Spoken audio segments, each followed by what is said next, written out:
Allez, on est parti. On va lire dans Juges. Juges chapitre 4. On va lire l'histoire de Déborah. Peut-être lirez-vous le cantique de Déborah, c'est le chapitre 5, on n'aura pas le temps d'y aller. Mais on est dans le livre des Juges, on va rester peut-être encore un peu de temps, on verra. En tout cas, pour l'instant, on est dans le livre des Juges, on va lire le chapitre 4.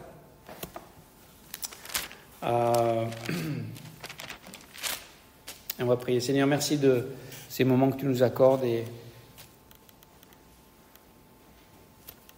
aide-nous, Seigneur, à lire, à entendre, à recevoir ta parole et aide-moi, Seigneur, à communiquer tes pensées, ton cœur. Et visite-nous ce soir par grâce, par pure grâce, Seigneur. Nous ne méritons rien, mais nous croyons que tu es au milieu de nous et que tu te plais au milieu de nous, Seigneur, parce que tu nous aimes, Seigneur, et parce que ton œuvre est accomplie dans les cœurs de chacun d'entre nous. Merci, même s'il y a encore un chantier à faire. Merci pour ta patience, ta grâce de continuer cette œuvre dans nos vies, Seigneur. Malgré quelquefois nos rébellions, nos résistances, nos faiblesses, nos manques, toi, tu as tout ce qu'il faut, Seigneur. Et merci. Merci de t'être engagé vis-à-vis de nous et de nous conduire jusque dans ta présence et dans ta gloire éternelle. Au nom de Jésus. On veut te remettre aussi notre sœur Cathy. On te prie pour une grâce et un miracle aussi pour sa situation de santé qui est un peu compliquée. En tout cas, on te demande d'intervenir et de lui faire du bien, Seigneur, de la secourir. Notre sœur Monique aussi, bien sûr, aide-la dans son quotidien. Et je pensais à Martine avec son panari et la guérison de son pouce aussi. Sois avec elle et mets ta main sur elle. Et voilà, chacun, nos aînés, ceux qui ont besoin d'une touche particulière, nos jeunes à l'école, les enfants, s'il te plaît, Seigneur, mets ta main et continue d'œuvrer surnaturellement dans les vies, dans les cœurs. On te le demande au nom de Jésus. Amen. On est prêt pour lire Juges 4. La Bible est un livre extraordinaire. Et je parle de ça en particulier pour nos jeunes ou ceux qui n'ont pas encore lu toutes les histoires de la Bible. Mais toutes les histoires de la Bible nous ont été données pour notre bonheur, pour notre instruction, pour notre édification, pour nous faire grandir avec le Seigneur, pour comprendre, pour connaître notre Dieu, pour comprendre et connaître ses voies. Et je sais que les partages de Pasteur François pendant le camp avec l'histoire de Joseph ont eu un impact aussi pour ces jeunes. Peut-être une histoire qu'on ne connaît pas parce qu'on n'a pas le temps de lire ou on ne prend pas le temps de le lire, la Bible. Encore une fois, je veux nous encourager à ce défi. C'est un défi aujourd'hui. Tout est fait pour qu'on ne lise pas. Et peut-être prendre cette habitude régulière, quotidienne, de développer une capacité pour lire. Et ça va changer votre vie. Juste de lire la parole de Dieu. Juste de la lire, juste de la recevoir, juste de laisser Dieu vous parler à travers sa parole d'une manière personnelle. Donc, nous encourager à ça, en tout cas, nous encourager à ça parce qu'on en a tous besoin. Donc, Juges chapitre 4, et je lis à partir du verset 1. Les enfants d'Israël firent encore ce qui déplaît à l'Éternel après qu'Éhud fut mort. Et l'Éternel les vendit entre les mains de Jabin, roi de Canaan, qui régnait à Hatzor. Le chef de son armée était Sisera et habitait à Haroshet Goïm. Alors là, les noms, c'est compliqué. Les enfants d'Israël crièrent à l'Éternel, car Jabin avait 900 chars de fer, et il opprimait avec violence les enfants d'Israël depuis 20 ans. Dans ce temps-là, Déborah, prophétesse, femme de Lapidote, était juge en Israël. Elle siégeait sous le palmier de Déborah, entre Rama et Béthel, dans la montagne d'Éphraïm, et les enfants d'Israël montaient vers elle pour être jugés. Elle envoya appeler Barak, fils d'Abinoam, de Kedesh Nephtali, et elle lui dit « N'est-ce pas l'ordre qu'a donné l'Éternel, le Dieu d'Israël ? Va, dirige-toi sur le mont Tabor, et prends avec toi 10 000 hommes, des enfants de Nephtali et des enfants de Zabulon. J'attirerai vers toi au torrent de Kison, Sisera, chef de l'armée de Jabin, avec ses chars et ses troupes, et je le livrerai entre tes mains. Barak lui dit, « Si tu viens avec moi, j'irai. Mais si tu ne viens pas avec moi, je n'irai pas. » Elle répondit, « J'irai bien avec toi, mais tu n'auras point de gloire sur la voie où tu marches, car l'Éternel livrera Sisera entre les mains d'une femme. » Et Déborah se leva, et elle se rendit avec Barak à Kédesh. Barak convoqua Zabulon et Nephtali à Kédesh. 10 000 hommes marchèrent à sa suite, et Déborah partit avec lui. Héber le Kénien s'était séparé des Kéniens, des fils de Hobab, beau-père de Moïse, et il avait dressé sa tente jusqu'aux chênes de Tsanaïm, près de Kédesh. On informa Sisera que Barak, fils d'Abinoam, s'était dirigé sur le mont Tabor. Et depuis Haroshet Goïm, Sisera rassembla vers le torrent de Kison tous ses chars, 900 chars de fer, et tout le peuple qui était avec lui. Alors Déborah dit à Barak, « Lève-toi, car voici le jour où l'Éternel livre Sisera entre tes mains. L'Éternel ne marche-t-il pas devant toi ?» Et Barak descendit du mont Tabor, ayant 10 000 hommes à sa suite. L'Éternel mit en déroute devant Barak, par le tranchant de l'épée, Sisera, tous ses chars, et tout le camp Sisera descendit de son char et s'enfuit à pied. Barak poursuivit les chars et l'armée jusqu'à Haroshet Goïm, donc de là où il venait, et toute l'armée de Sisera tomba sous le tranchant de l'épée sans qu'il en reste un seul homme. Sisera se réfugia à pied dans la tente de Jaël, femme de Héber, le Kénien, car il y avait paix entre Jabin, roi de Hatzor, et la maison de Héber, le Kénien.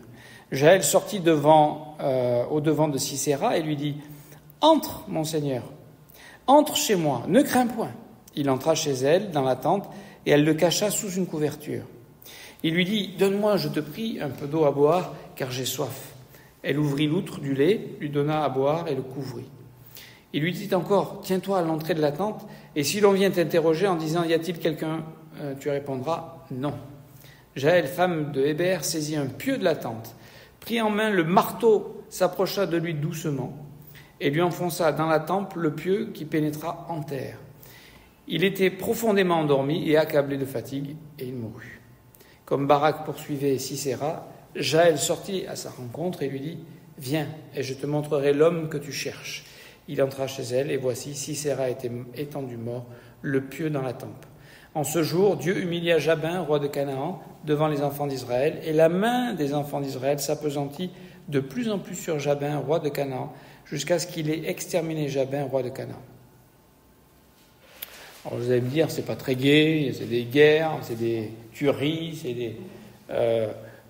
on se dit, Jaël, c'est une femme douce, gentille, vu ce qu'elle fait avec le pieu et le marteau, elle lui traverse la tête de part en part avec un pieu, enfin je veux dire, on pourrait dire, oulala, c'est un peu... C'est la réalité du monde dans lequel on vit, de la bataille spirituelle à laquelle on est confronté. Alors là, c'est bien sûr un combat physique. Et nous, on va trouver des applications spirituelles pour nous à travers ces textes. Mais c'est des faits historiques qui se sont passés face à un ennemi qui opprimait Israël. Alors, peut-être on va commencer avec le premier verset. Les enfants d'Israël firent encore ce qui déplaît à l'Éternel après qu'Éhud fut mort. Et là, tu te dis encore, ils s'éloignent de Dieu, encore, ils se détournent, encore, ils oublient Dieu, encore. Et on rentre dans ce cycle, je le rappelle, le péché, qui commence par un peu de négligence, un peu de paresse spirituelle, un peu d'assoupissement, un peu de tiédeur, et puis finalement on finit par abandonner avec le temps. On oublie ce que Dieu a fait, on oublie Dieu, et on trouve des moyens de substitution pour combler, et donc c'est l'idolâtrie qui prend le pas. C'est le péché, c'est le premier pas. Ensuite intervient la discipline de Dieu, c'est le verset 2. Et l'Éternel les vendit entre les mains de Jabin, roi de Canaan, qui régnait à Hatzor. Le chef de son armée était Sisera et habitait à Haroshet Goïm. Et donc là, c'est la discipline divine. On se retrouve finalement asservis, ils se retrouvent asservis à leurs voisins. Alors c'était une ethnie, c'était une tribu, c'était une nation. Et nous, notre application pour nous, c'est que très souvent, quand on s'éloigne de Dieu, on est vite asservi aux choses qui nous servent. dont on se sert pour combler le vide. Hein. Et on voit aujourd'hui, on vit dans un monde où il y a beaucoup de gens avec beaucoup d'addictions à beaucoup de choses, parce qu'il n'y a plus de Dieu, on a oublié Dieu, on a enlevé Dieu, on n'a plus notre position d'humilité face à notre Créateur, on n'a plus cette adoration dans le cœur qui comble, qui satisfait notre identité, notre position, notre vie en fait. Et donc on adore des choses qui nous détruisent finalement. Et on en devient prisonnier. Donc c'est souvent la discipline. Dieu, quelquefois, vous savez, il n'a pas besoin de faire grand-chose. Hein. Il laisse faire. Il laisse faire, il nous laisse récolter simplement ce qu'on a semé. Et donc c'est la discipline de Dieu. Et qu'est-ce qui se passe ? Eh bien, on voit l'asservissement. Les enfants d'Israël crièrent à l'Éternel, car Jabin avait 900 chars de fer, et il opprimait avec violence les enfants d'Israël depuis 20 ans. Donc on voit qu'il y a une souffrance, il y a une oppression, il y a c'est la conséquence du travail de Dieu dans nos vies qui nous amène au brisement, à l'humilité. C'est la troisième. Et là, le peuple, qu'est-ce qu'il fait ? Il crie à Dieu. Et ce qui est magnifique dans ce cycle des juges, c'est que chaque fois, l'Éternel est là pour répondre. Et il va susciter ici une femme qui s'appelle Déborah. Et on reviendra un peu plus sur ça après. Et par elle, il va amener la délivrance. D'accord ? Il va amener le salut. Le salut vient de l'Éternel. Le salut vient de Dieu. Donc, Dieu envoie quand on crie à lui, Dieu entend et Dieu agit. Et croyons-le et continuons de demander au Seigneur quand on est dans une situation comme ça. Et puis, arrive la cinquième période, qui n'est pas nommée ici, mais on peut l'imaginer, c'est que c'est une période de prospérité, une période de bénédiction, une période de sécurité où le peuple n'est plus asservi, n'est plus dominé, il peut cultiver librement, il peut récolter et profiter de ses récoltes, il est béni en fait, tout simplement. Et la tragédie, c'est que en fait, on voit souvent les épreuves quand ça va pas, quand on a un problème, mais on réalise pas que quand tout va bien, c'est une épreuve aussi. Ça s'appelle l'épreuve de la prospérité. C'est peut-être la plus difficile parce que dans cette épreuve, on aurait la facilité, c'est naturel d'abandonner, d'oublier, de négliger Dieu, de s'ancrer sur la bénédiction et de profiter de la bénédiction en oubliant d'où elle vient et à qui on la doit, cette bénédiction. Donc ne pensez pas que la prospérité, et je pense que quand on regarde nos nations qui sont prospères, même si elles ont leurs difficultés, et on est bien conscient, mais on vit dans des pays qui sont privilégiés, prospères. Eh bien, il n'y a pas une grande soif pour Dieu. Pourquoi ? Parce que les gens peuvent se satisfaire de tellement de choses, peuvent courir après tellement de choses qui peuvent, sur le moment, les combler, d'accord ? Donc c'est la tragédie de voir ce cycle qui va se reproduire encore et encore tout au long. C'est ce qui est dit au chapitre 2 du verset 16 au verset 19. Voilà, ce cycle qui est arrivé dans la période de l'histoire d'Israël, c'est un cycle qui arrive qui peut arriver dans la vie du croyant et qu'on a besoin de comprendre et puis d'être vigilant dans chaque saison de nos vies. Celle où on est affligé, celle où on est sous la discipline de Dieu peut-être, et celle où on est sous la bénédiction de Dieu, et de savoir l'apprécier sans s'éloigner de Dieu. Parce que quand tout va bien, on oublie d'où on vient et on oublie l'orgueil qui prend la place de Dieu. Finalement, c'est le résultat de mon travail, de mes efforts, voilà. Et on oublie que c'est... On avait parlé la dernière fois du rôle du juge aussi, qui était pas ni un roi ni un prophète, mais on voit ici que Déborah, son rôle c'est de juger, c'est-à-dire quand il y avait des difficultés, je sais pas, sur un champ, sur un animal qui a été blessé, enfin les problèmes auxquels était confronté le peuple, ils allaient voir Déborah, d'accord ? Donc elle est prophétesse. Alors ce qui est intéressant, c'est de voir que ici on voit le contraste entre Déborah, une femme de foi, une femme qui est d'ailleurs elle est mariée, donc elle vit aussi sous la couverture de son mari, un lapidote, Alors Déborah, vous savez ce que ça veut dire? C'est traduit par abeille. Enfin, c'est la traduction, ça veut dire abeille. Et lapidote, j'ai oublié ce que ça voulait dire. Barak, ça veut dire éclair. Et je crois que lapidote, ça veut dire lumière ou quelque chose comme ça. En tout cas, Dieu va élever une femme. Et aujourd'hui, on ne sait plus homme, femme, tout est pareil. Dans la parole de Dieu, les hommes et les femmes sont différents. Voilà, et ils ont des fonctions et des positions différentes. Et Dieu a donné à l'homme l'autorité, une autorité selon le cœur de Dieu, par rapport à la femme. Mais en réalité, il se trouve que c'est un peu ce qui se passe dans nos sociétés aujourd'hui.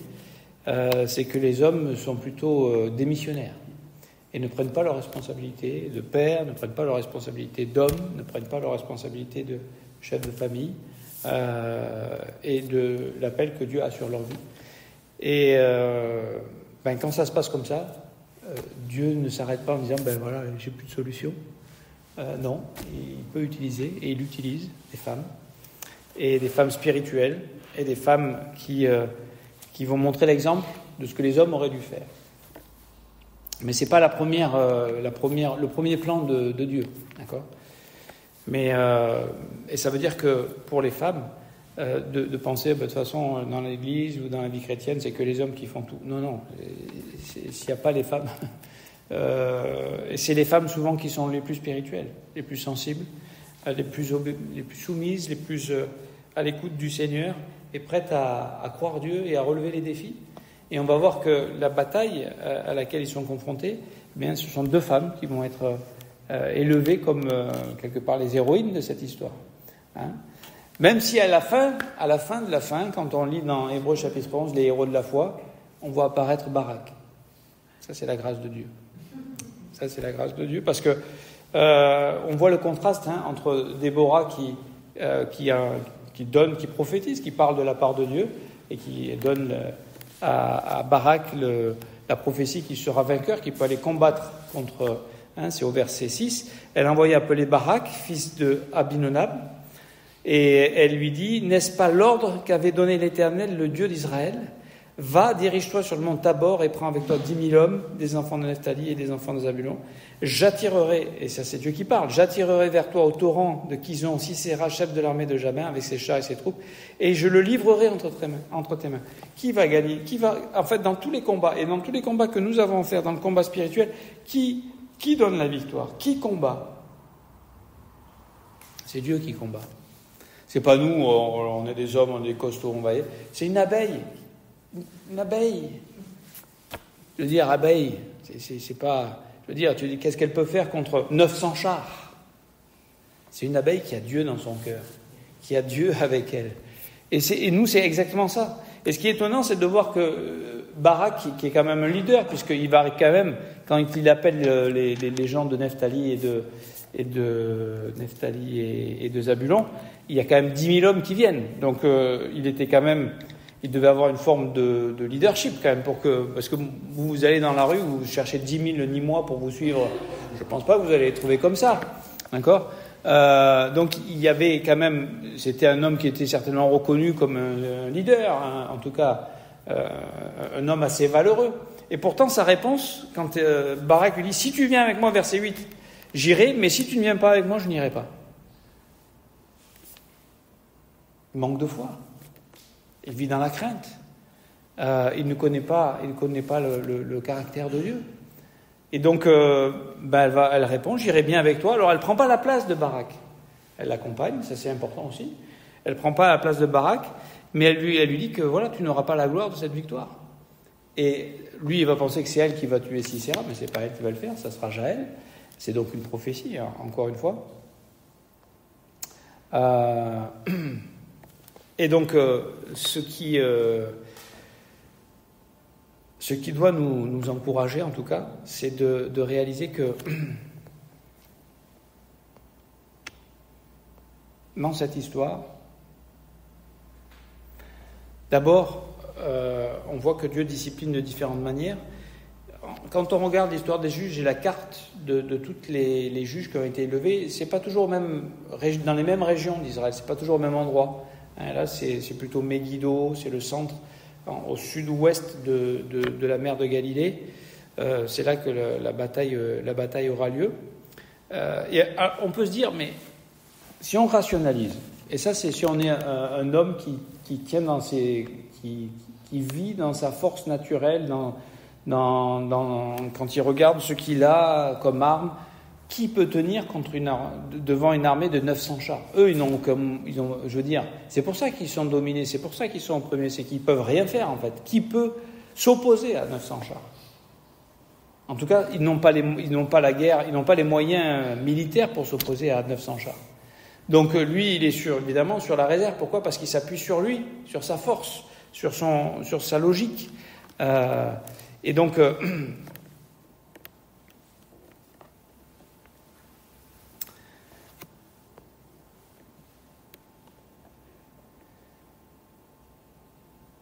alors que Déborah, elle s'appuie sur une parole de l'Éternel.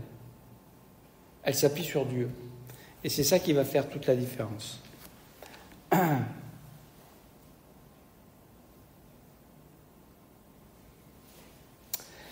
Ça révèle que le vrai combat, on en parlait un peu dimanche, le combat c'est la foi, c'est de garder la foi, c'est d'avoir foi en Dieu, c'est de croire que Dieu va être avec nous. Alors, c'est pas de dire on a Dieu avec nous, donc on vit dans la présomption, et puis on fait n'importe quoi, et puis de toute façon Dieu est avec nous. Non, on écoute ce que Dieu dit, et on marche dans ce que Dieu nous dit, dans ses promesses.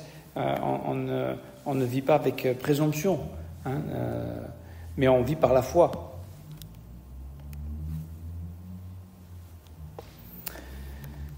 Parce qu'on croit que c'est lui qui combat, c'est ce qu'on vient de dire, mais on en a parlé un peu dimanche dernier. Je vous donne quelques références. Deutéronome 3, 22, votre Dieu combattra lui-même pour vous. Néhémie 4, 20, notre Dieu combattra pour nous. Psaume 18, 33, ça c'est beau, avec l'histoire de David. Il dit ceci, je vous le lis à partir du verset 33, car il dit « C'est Dieu qui me ceint de force et qui me conduit dans la voie droite. » Donc déjà, voilà, c'est Dieu, même le chemin, on n'est pas capable de le tenir nous-mêmes. C'est Dieu qui nous conduit, c'est Dieu qui nous aide, c'est lui qui nous ceint de force. Il rend mes pieds semblables à ceux des biches, et il me place sur mes lieux élevés. Il exerce mes mains au combat et mes bras tendent l'arc des reins. Donc ça ne veut pas dire que dans ce combat on est juste passif et spectateur. Non, dans cette bataille spirituelle, Dieu nous fait grandir, Dieu nous donne des capacités, Dieu nous exerce, Dieu nous accompagne et va se révéler à travers nous. Verset 36, « Tu me donnes le bouclier de ton salut, ta droite me soutient, et je deviens grand par ta bonté. Tu élargis le chemin sous mes pas, et mes pieds ne chancellent point. Je poursuis mes ennemis, je les atteins, je ne reviens pas avant de les avoir anéantis. Je les brise, et ils ne peuvent se relever, ils tombent sous mes pieds. Tu me ceins de force pour le combat, tu fais plier sous moi mes adversaires. » Qui combat? Qui fait? Chaque fois, c'est Dieu. Et David en est bien conscient, d'ailleurs. On pourrait se rappeler son combat contre Goliath. Et en réalité, les batailles que nous avons à livrer, c'est contre des Goliaths. C'est-à-dire que le diable est plus fort que nous, le monde est plus fort que nous, notre chair est plus forte que nous. Donc déjà, si on va avec notre petite force, avec notre petite épée et faire le combat, on ne peut pas gagner. Il n'y a que si Dieu est avec nous et nous donne et nous livre, et ce qu'on vient de lire, et agit pour nous. Et d'ailleurs, quand il va se battre contre Goliath, David, vous connaissez cette histoire, dans Samuel chapitre 17, le Philistin insulte Dieu, insulte le peuple de Dieu, insulte David, il le méprise, et il dit « Tu marches contre moi avec l'épée, la lance et le javelot ». Alors lui, évidemment, il est le plus fort, donc il risque rien avec sa force. Et il dit « Et moi, je marche contre toi au nom de l'Éternel des armées, le Dieu de l'armée d'Israël que tu as insulté. » Donc cette bataille, c'est les combats qu'on a à livrer. C'est parce qu'on a Dieu avec nous. Et c'est parce qu'on s'appuie sur Dieu. Et parce qu'on se repose sur ses promesses. Et avec l'assurance, regardez l'assurance qu'il a, verset 46. « Aujourd'hui, l'Éternel te livrera entre mes mains. » Qui va donner la victoire? Qui va le livrer? Comment il va gagner? C'est l'Éternel. Alors évidemment, on connaît l'histoire. C'est quand même il a utilisé sa fronde, il s'était déjà exercé. Il avait déjà remporté des victoires avant. Et c'est pour ça qu'on parle d'une femme ici. Mais quand on considère David, c'était un adolescent. Je veux dire, on pourrait dire, non, mais ces batailles, c'est que quand on sera adulte, quand on sera grand, quand on sera vacciné, majeur, là, on pourra tenir ferme contre l'ennemi. Non, on apprend à tout âge. Et lui, il a appris, il le dit au chapitre, peut-être juste avant, au chapitre 17 aussi. Non, au chapitre 16 ou 17. Il dit l'Éternel qui m'a délivré de la griffe du lion et de la patte de l'ours me délivrera aussi de la main de ce Philistin. Quelle confiance! Et c'est un adolescent. Et tout le monde se dit mais tu peux pas aller contre. Même lui, le guerrier Goliath, il dit mais c'est quoi ce nain que vous m'envoyez là? Vous vous moquez de moi ou quoi? Et il dit je t'abattrai. Alors après, il me livrera entre tes mains. Et après, regardez comment il est engagé. Je t'abattrai, je te couperai la tête aujourd'hui. Je donnerai les cadavres du camp des Philistins aux oiseaux du ciel et aux animaux de la terre. Et toute la terre saura qu'Israël a un Dieu. Et c'est ça en fait. C'est que dans cette bataille spirituelle, qui c'est qui va être glorifié? C'est Dieu. Dieu qui agit en nous, à travers nous. Bien sûr que nous, on est quelque part un peu le catalyseur. C'est nous qui allons être le révélateur de la présence de Dieu et de la puissance de Dieu. Et là, il ne va pas simplement, quand il dit ça, il dit, je ne vais pas simplement te gagner toi, mais toute l'armée là, on va vous manger. Et c'est ce qui va se passer d'ailleurs. Quelle foi! Déjà, battre Goliath, c'était un exploit, mais gagner tout le combat, c'était encore autre chose. Donc, voilà, l'Éternel, dans Exode 14, l'Éternel combattra pour vous, et vous gardez le silence. Dans Deutéronome 20 aussi, les premiers versets, c'est magnifique cette histoire avec Ézéchias.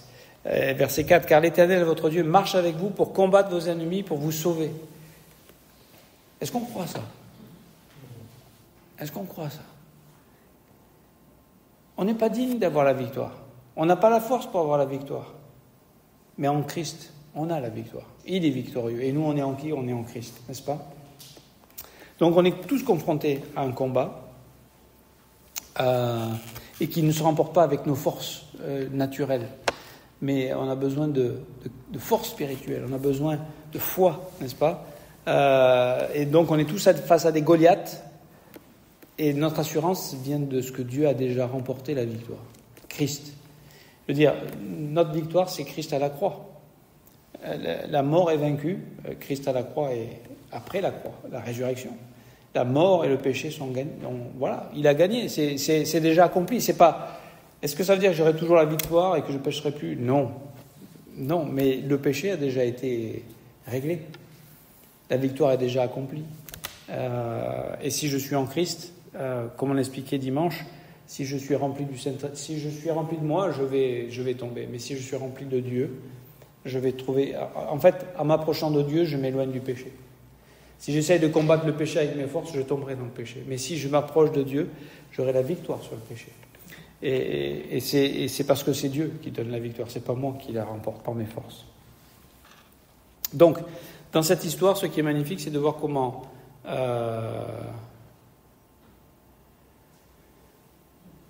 Dieu va être fidèle à ses promesses. Quand il dit quelque chose, il le fait.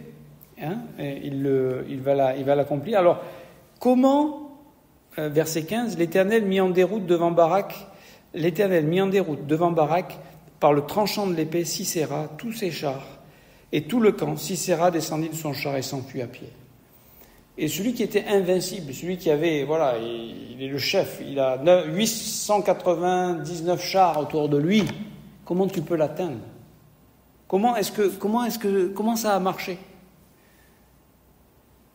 On peut imaginer, parce que si on le lit un peu plus loin au chapitre 5, verset 21, ils ont dit qu'ils se sont battus au torrent de Kison. Et le torrent de Kison les a entraînés, le torrent des anciens temps, le torrent de Kison, mon âme foule aux pieds les héros. Et on peut imaginer alors les talons des chevaux retentir à la fuite précipitée de leurs guerriers. Et on peut imaginer que peut-être Dieu a permis un orage, j'en sais rien, et le torrent a débordé et les chars se sont enlisés et ils étaient inutiles. Et donc eux, ils s'appuyaient sur leurs chars pour combattre, et Dieu, qui est maître de tout, a annulé la force de leurs chars et leur a donné la victoire sur sur tout ce peuple, sur leurs ennemis qui les opprimaient. Et c'est magnifique. Donc, juste de réaliser que c'est par des gens faibles, par des vases de terre, de Corinthiens 4-7. C'est pas nous, mais c'est notre foi. C'est celui qui est en nous. Hein. C'est celui que nous connaissons. C'est celui qui... on connaît son caractère, on connaît ses promesses. Et puis, on a aussi une expérience de foi avec lui. C'est-à-dire que les défis, Dieu, par exemple, pour David, David n'a pas été confronté pour son premier combat à Goliath. Il a déjà, avant, il a eu terrassé l'ours et le lion. Et c'est parce qu'il a eu cette expérience, parce qu'il a gagné ces petits combats. C'est pour ça qu'il n'y a pas de petits ou grands combats. Hein, ces petits combats du quotidien où on se rapproche de Dieu, on se rapproche de la parole de Dieu, on est à l'écoute de Dieu, on met notre confiance en Dieu, on essaie de suivre ce qu'il nous enseigne, on essaie de mettre en application ce qu'on comprend de sa parole. Et on le sert, eh bien ces petites victoires-là, c'est que quand on aura un plus grand défi, quand on a un Goliath qui arrive, ben on s'appuie, c'est plus ce qui m'a délivré déjà de la patte de l'ours, non, c'est du lion et de la patte de l'ours, enfin je ne sais plus comment il dit ça, on rappelle comment il dit ça, de la griffe du lion et de la patte de l'ours, ben il va encore me délivrer. D'accord ? Et on avance de foi en foi. Hein, et de victoire en victoire, même si quelquefois il y a des échecs, il y a des chutes, mais ça fait partie de notre apprentissage. Hein. Et là, on apprend à découvrir la grâce de Dieu, on apprend à réaliser que, en fait, il n'y a pas d'autre solution que de nous appuyer sur Dieu. Ça prend du temps de comprendre ça, parce que par nature, on n'a pas envie de s'appuyer sur Dieu. On voudrait s'appuyer sur nos forces, sur notre intelligence, sur nos capacités. Et Dieu, ça demande de l'humilité, ça demande un travail de Dieu de brisement.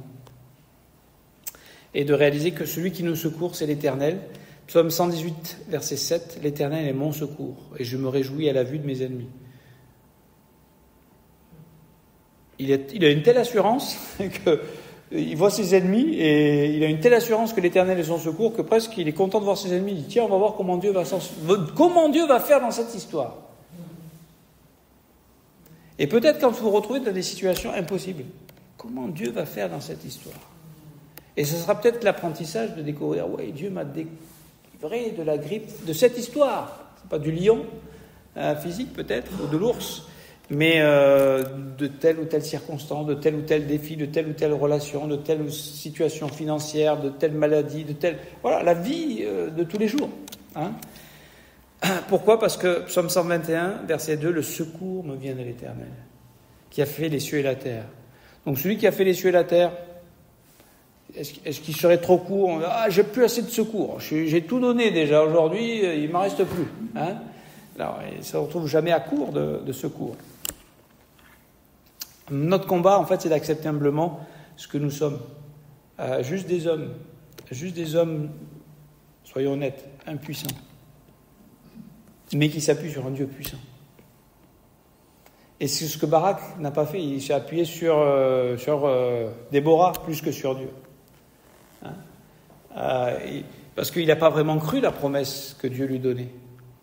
Puisqu'il a dit, viens avec moi, parce que si tu n'as pas dit la vérité, ben, toi aussi tu vas mourir. Parce que c'était ça la situation. Donc, on a un combat contre la chair. Et on s'arrête là parce que c'est l'heure.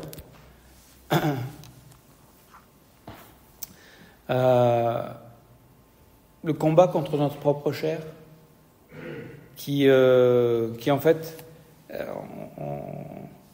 on a parlé de ça au tout départ, quand on a cette attitude de rébellion vis-à-vis de Dieu. Mais en fait, c'est Isaïe qui dit ça, Isaïe 53, verset 6, on est tous errants sur cette terre. On est tous comme des brebis errantes, chacun on suit notre propre voie, notre propre chemin. On a notre propre idée, on pense que nous, on sait comment conduire notre vie. Et en fait, on ne réalise pas qu'on a besoin d'un berger, on a besoin d'un chef, on a besoin... Et qui mieux que Jésus-Christ peut être ce chef ? Hein ? Qui mieux que sa parole peut être notre cadre de référence ? Donc le combat contre notre chair, la clé, la solution se trouve à la croix. À la croix, et la chair est crucifiée. C'est comme ça on est affranchi. Hein. Et c'est ce que Jésus a dit, non pas ma volonté, mais la tienne, dans Matthieu 26, 39. Et la victoire s'opère dans la faiblesse de la chair. Hein. 2 Corinthiens 12, 8 à 10, c'est quand je suis faible que je suis fort. C'est pas je suis fort dans ma chair. Quand je suis fort dans ma chair, je suis en danger en fait. Quand je prends conscience que j'ai besoin de Dieu, je suis au bon endroit en fait, sous la protection de Dieu. Je suis sous la direction de Dieu. Ensuite, on a un combat contre ce monde et les séductions de ce monde qui nous influencent dans nos vies de tous les jours. Et je crois que la provision que Dieu a donnée, c'est le corps de Christ. Hein, le corps de Christ, c'est la provision. Hein, la communion fraternelle, le juste vivra par la foi, et la foi, on en a besoin pour vivre les uns avec les autres. Et puis le combat contre l'ennemi, le diable, c'est de savoir qui on est en Christ. De savoir qu'on est une nouvelle création, de savoir qu'on appartient à Dieu, qu'on est en pleine sécurité. Christ en nous l'espérance de la gloire. Et quand on tombe, eh bien, le juste tombe, mais Dieu le relève. Hein, et pas qu'une fois. Donc on n'a pas peur de tomber, on n'a pas peur d'échouer. On apprend dans les échecs aussi, beaucoup. Et quand le diable et l'ennemi nous accusent, parce qu'il le fait, on a le bouclier de la foi. D'accord ? Éphésiens chapitre 6. Et verset 16, et on éteint les traits enflammés du malin qui essaye de quoi ? De nous déstabiliser et de nous dire, mais regarde qui tu es, qu'est-ce que tu peux faire ? Tu peux rien faire. Non, moi je peux rien faire, mais je regarde à celui qui, lui, a vaincu et a déjà la victoire.